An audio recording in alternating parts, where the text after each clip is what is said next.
Hi, everybody. I'm Brittany Lewis, a breaking news reporter here at Forbes. Joining me now is Tinatin Japaridze, an analyst with Eurasia Group. Tinatin, thank you so much for joining me. Thank you so much, Brittany. Thrilled to be here. We are in a really fluid situation. The topic that we're talking about is ever changing by the day. It seems like by the hour at some points. So I do want to note where we are right now. It's Friday morning, about 11 o'clock Eastern time when you and I are talking. And a U.S. envoy was in Moscow on Thursday negotiating with Putin, negotiating with Russia about ceasefire talks with Ukraine. And Putin agrees with the idea of a ceasefire, but he said that there are some issues with the deal as it is. And as we know, Ukraine accepted this deal as is. It's a U.S.-backed proposal. They accepted earlier this week. So to start off the conversation, can you talk about what exactly is in this deal? Well, that's a fantastic question, Brittany. And at this point, we know very little about the substance of the deal. But it is clear already that it remains very much a work in progress. As you said, it's such a fluid situation. So the specifics that were negotiated during the discussions between senior U.S. and Ukrainian officials in Saudi Arabia earlier in the week have not been made public yet. But ultimately, I think that the content will be very much shaped by Moscow to reflect Russia's stance and what Vladimir Putin is willing to accept for him to actually come to the table in a tangible way. Now, for context, initially, Ukraine had outlined three of their main demands, and that was halting all aerial attacks. So Russia and Ukraine are still, at this very moment, exchanging missile and drone strikes, especially drone strikes from the Ukrainian side, but Russia is using any and every available weapon. Ensuring quiet seas for the safe transport of shipping goods is another demand, and the release of all prisoners of war and civilian detainees. There's also a key question for Ukraine of security guarantees. But the extent of agreement between Washington and Moscow on this issue is yet to be determined. I'm personally quite skeptical. I think satisfying this condition is likely to fall short of President Zelensky's expectations. And then additionally, just to show how fluid this process is and the conditions are constantly evolving, as you may recall, Kiev had initially refused to sign any agreement hinting at ceding territory occupied by Russian forces. But as U.S. Secretary of State Rubio said on Wednesday, the day after the Saudi talks, he said the conversations about territorial concessions had taken place at the meeting, which added another layer of uncertainty and ambiguity. So there are many unknowns about what will be included in the final agreement, but what matters right now is that the ball is now in both Washington and Moscow's courts. I think what we're seeing are a lot of concessions for Ukraine already before the deal was even brought to Russia. So what is really the likelihood of Russia signing it? Because if Putin is saying there's issues with this as is, he said he wants a plan that will bring, quote, long-term peace and eliminate the root causes of this crisis. So what are some more of those concessions that he's looking for? So, as you said earlier, Putin emphasized yesterday that Russia supports the idea of a ceasefire, but certain nuances, as he put it, are still very much top of mind for the Russian side. So it was more of a yes, but with a very sort of emphasized, underlined, underscored but as part of Moscow's posturing, I think, rather than an outright no. An unconditional ceasefire is definitely not on the table for the Russians, and Putin is clearly not dropping his maximalist demands. I think it's going to be quite the contrary, really, depending on the day of the week, how they're performing on the battlefield, what the general mindset is in Moscow, and so on. So until Putin talks directly to Donald Trump to address these so-called nuances, because let's face it, he will not be negotiating with Ukrainian President Zelensky, whom he has described on numerous occasions as an illegitimate leader. So the full scope of the deal specific to Russian counters, which I think there will be many, and details including down the line, mechanisms for monitoring, enforcement, etc., will all be unclear. So in terms of how likely the Russians are to sign on, I think it's really going to be a very close call, Brittany, until there's ink on the page, literally and metaphorically. But I do think that at the moment, as of right now, Friday afternoon, Friday late morning rather, in Washington, it is going to happen. This is going to be good for Putin's relationship with Trump. So that's one of the reasons why I think he will do it, because if he does hand Trump a win, which is what Trump so desperately wants, no matter how fragile the ceasefire turns out to be, this can help Putin down the line in extracting more concessions from the US, including on European security, control over Ukraine's foreign policy alignment, et cetera, et cetera.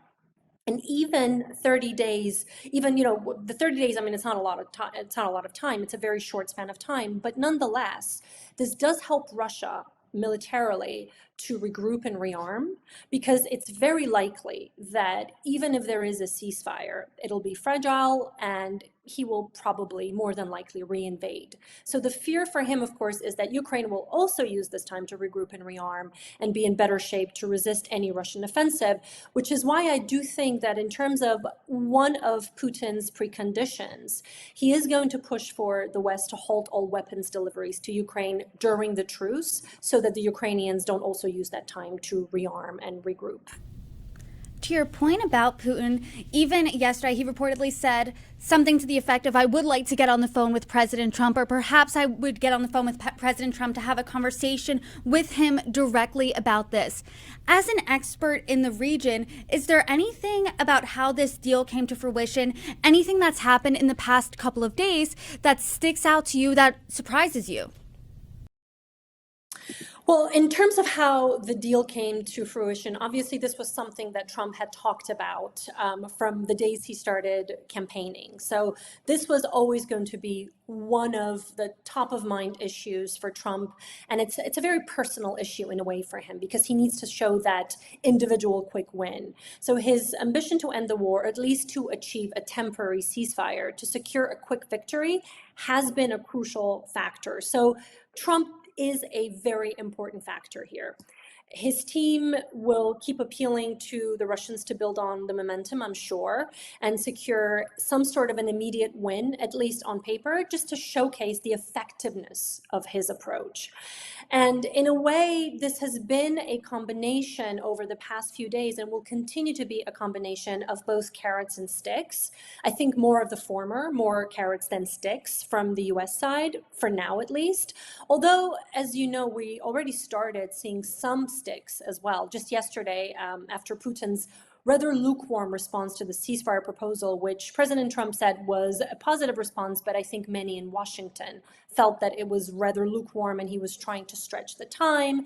Washington toughened sanctions on Russian energy and banking sectors, for example. This was not all that surprising. It was quite expected, because President Trump had stated about a week ago that he was going to consider sweeping sanctions on Russia until there's a ceasefire, to make sure that some sort of a deal does come to fruition. He wants quick results, but the thing is, Putin does not need quick results, right? He is quite comfortable where he is right now, so he's not quite ready to play ball unless it's on his terms. And I think it's also worth highlighting, Brittany, here, that we're not just talking about the Ukraine deal, the Russia-Ukraine ceasefire deal, when it comes to the US role, but there's another track that we are watching unfold in real time, and they are in some ways attached to each other, but they're also quite separate. And that is the fact that the US is navigating this other track of achieving an immediate end to the conflict that also allows to normalize relations with Russia. I think ending the war and normalizing relations with Russia, at least as far as the Trump administration is concerned, they're not necessarily one and the same for Donald Trump. So in a way, what I would be very interested to see is to what degree Putin will give Trump what he needs, even if these are not necessarily concessions from the Russian side, just to allow Donald Trump to start normalizing relations with Moscow without too much pushback from his administration, because then he can say, look, he agreed with us on this 30-day deal.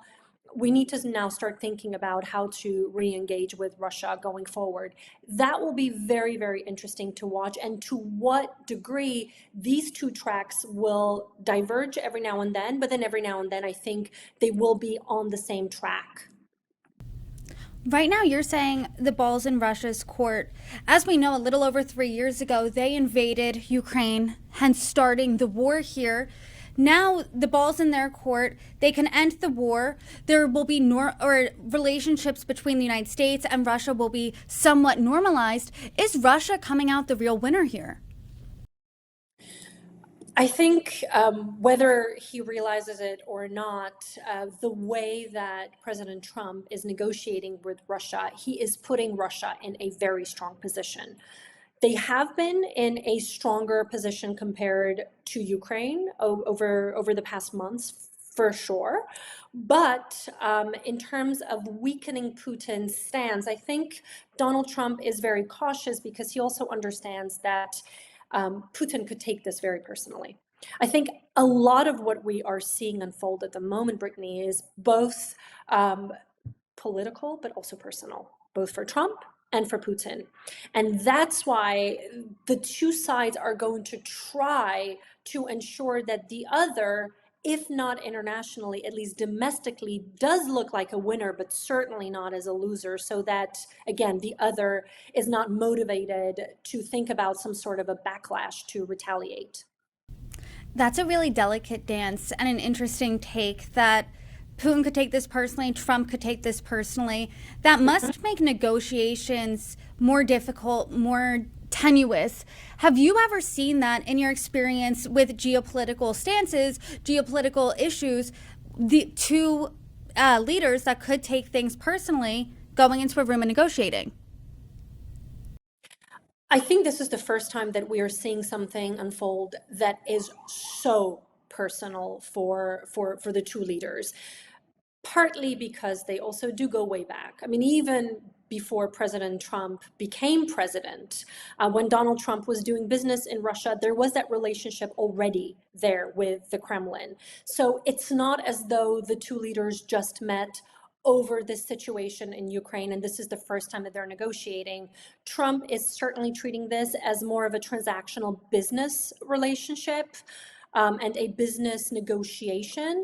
And for Putin, I do think there is a degree of a transactional approach, but also we are dealing with a leader who has been in power for about 25 years now. So he needs to stay in power. He needs to show a strong position and a strong win at home, because at the end of the day, if he does not show to his own people, to the Russian people, that everything that transpired over the last few years, all of the lives that were lost, the discomforts that were created through Western sanctions and other ways that have sort of isolated Russia from the rest, and not just the West, I think that will be a hard sell for him. So he needs to show something concrete, even if it's not perhaps as tangible as he would like for it to be, because he needs to essentially tell his own people, look, all of this did not go to waste. We are emerging from this, as he calls it, the special military operation, code for war,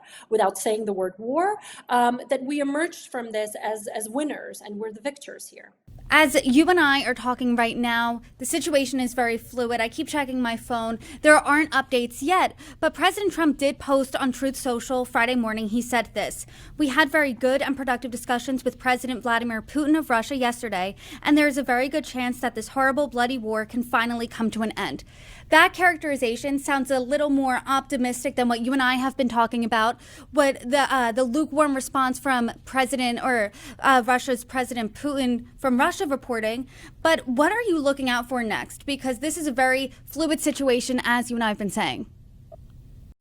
It certainly is, Brittany. It certainly is. And the negotiations could extend over several weeks, I think. And I think the statements, similar to what we heard from President Trump, they will be recurring over the coming days as well. One day the signals and the messaging will be very positive, the next day less so. And this back and forth is bound to drive all of us a little bit crazy, those of us who are monitoring the situation very, very closely. But ultimately, I think the bottom line is that it's likelier to get signed, this deal, rather than not, at this point in time at least. And if it does happen, we're probably looking at something getting signed in perhaps May or June, depending on when that meeting happens. I mean, again, on that front, in terms of mixed messages, we were thinking that a phone call or a meeting would happen over the coming days or weeks. weeks. Now we're hearing from the Russian side that it's likelier to happen sometime between April and May, or potentially even early June. Either way, I think before the summer vacation period kicks off, that meeting will happen, and that meeting will essentially determine what sort of a deal we're looking at and when it's getting signed. But again, predicting the outcome in this environment is very difficult. If a truce is imposed, I think the focus will be on whether it leads to any meaningful peace talks and a political resolution, a political settlement to the war, rather than just a temporary halt in fighting. For Trump, a temporary halt in fighting is enough. For Russia, it really depends when Vladimir Putin decides that he would like to continue his operations in Ukraine and he would like to reinvade Ukraine. He can start doing so whenever he decides that he's ready, that he has regrouped and rearmed. And it's really Ukraine at this point and other Western actors that are avid Ukraine supporters and partners of Kiev that want this to be about an actual settlement, a long-term settlement, rather than something that halts the fighting for 30 days. So we'll see. But I think for now, as you said, we're holding off to see what happens between Trump and Putin. By the way, with the U.S. envoy coming back from Moscow, there were some messages that Vladimir Putin sent with him to Washington after last night's meeting in Russia. So it remains to be seen what Steve Witkoff actually brought back and whether or not we will hear about the details. But the next signpost for me is probably that phone call or a meeting between Putin and Trump to determine the next tangible steps going forward. And to your point, Zelensky has said essentially Putin is a bad faith actor when it comes to negotiations. He really won't say no outright, but he doesn't really want a solution. So as the expert here, as someone who's really been monitoring the situation, what do you think, or what's the writing on the wall here? What do you think's missing from the conversation?